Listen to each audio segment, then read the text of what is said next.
bakit sila kulto, ang aral ni Ellen G. White ng kanilang propeta, they are not saved by grace alone, through faith alone. Kasi yung kanilang propeta, ang turo sa kanila, kailangan kayong sumunod sa Ten Commandments kasi yun ang requirement ng Diyos. Requirement yun para sa salvation. At para hindi tayo sabihin na tayo nagbibintang. Kung bakit kulto sila, ay dahil, ang sabi ni Ellen White, tignan yung turo ng propeta nila, oh. Di ba, pag propeta ka, dapat ang turo mo ayon sa Bible. Lalo na sa pagdating sa kaligtasan. Pero tignan mo, sabi ni Ellen White, sa kanilang magazine, The Review and Herald, sabi dito ng kanilang propeta, obedience to the law of the Ten Commandments is the condition of salvation. This is God's positive requirement. O, biruin mo. Sa iyo, Brother James, pag binasa mo yan, masasabi mo ba na ito'y salita ng isang evangelical Christian?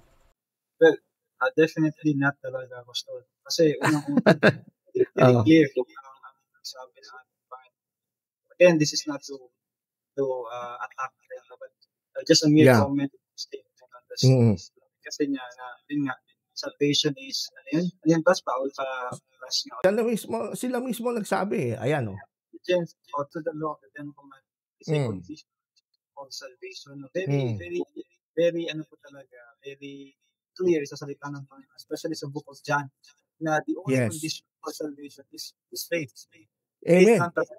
When di ba, naalala nga natin pa sa John chapter 3, when Nicodemus approached Christ, he approached Christ during the night kasi ayaw niya makita ng mga Pharisees, kasama yung Pharisees.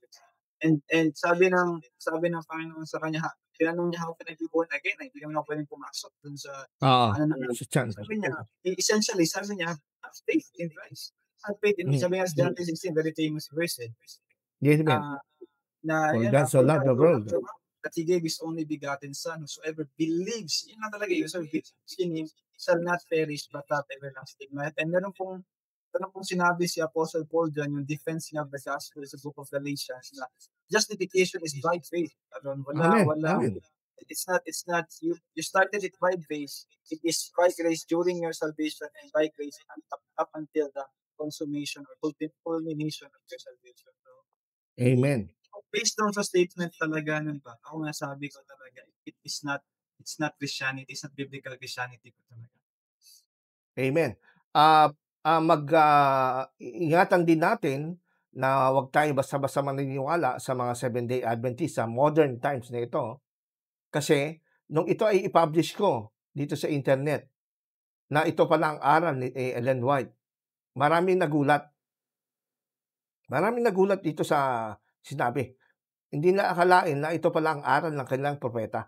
Samantalang ang mga Seventh-day Adventist ngayon, kaya Brother James, sabi mo parang napaniwala ka nila, para silang pseudo-Christian din, kasi they are using Bible terms na ginagamit natin mga Christians, but they interpret it differently. No? For example, they use the term, we are saved by grace. Also, they are saved by grace. They are justified by faith. They also use that.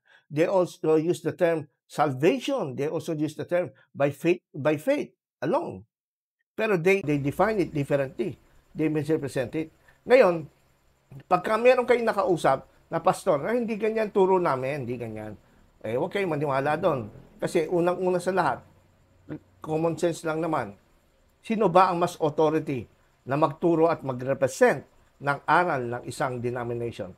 Hindi ba yung tinuturing yung propeta? Di ba hindi dapat ang authority at ang mas mataas na authority kaysa sa mga pastor ngayon ng mga kaibigan natin Seventh-day Adventist, yung kanilang propeta? Di ba?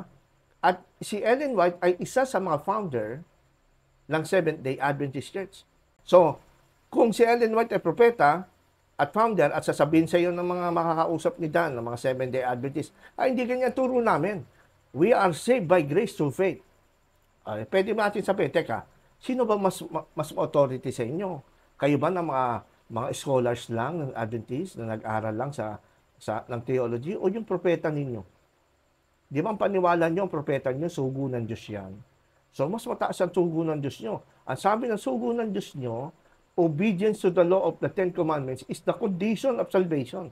Samantalang doon sa John 3:16 na binasa mo, ang condition ng salvation ay faith eh. Kaya pag ginamit mong condition of salvation, obedience, salvation by works yan.